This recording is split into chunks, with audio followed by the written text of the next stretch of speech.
Sorotan terkini berita 757. Pejabat Menteri Besar Selangor menafikan spekulasi bahawa Datuk Seri Amiruddin Syari akan beralih dari Parlimen Gombak ke Selayang pada pilihan raya umum akan datang.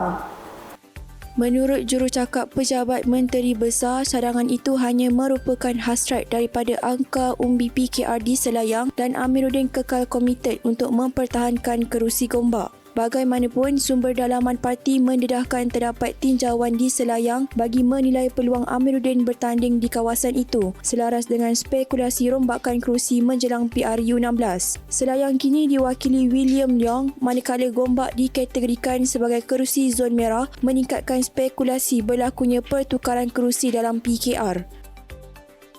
Sementara itu, sambutan ulang tahun ke-80 UMNO disifatkan sebagai titik penting dalam menentukan hala tuju masa depan.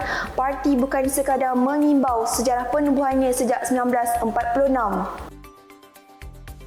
Presiden UMNO Datuk Seri Ahmad Zahid Hamidi berkata, pengalaman 8 dekad parti itu perlu dijadikan panduan untuk merangka agenda baharu bagi tempoh 20 tahun akan datang. Beliau berkata, UMNO perlu terus memperkukuh perancangan strategik termasuk melahirkan kepimpinan pelapis yang berwibawa demi memastikan kesinambungan perjuangan parti. Menurutnya, sambutan kali ini juga berjaya menterjemahkan agenda besar parti dengan pelibatan pelbagai pihak termasuk NGO, golongan profesional dan pemimpin masyarakat.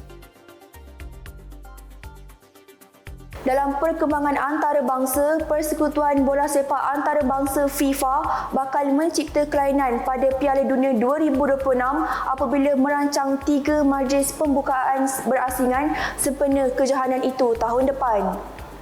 Majlis pembukaan itu dijadualkan berlangsung di 3 negara tuan rumah iaitu Mexico, Amerika Syarikat dan Kanada selaras dengan format baharu kejohanan yang melibatkan 48 pasukan. Langkah itu dilihat sebagai usaha FIFA untuk menonjolkan identiti dan budaya setiap negara tuan rumah sekaligus menjadikan edisi 2026 lebih meriah dan bersejarah. Piala Dunia 2026 juga akan menjadi edisi terbesar dalam sejarah dengan lebih banyak perlawanan dan penyertaan pasukan, menjanjikan persaingan lebih sengit di pentas bola sepak dunia.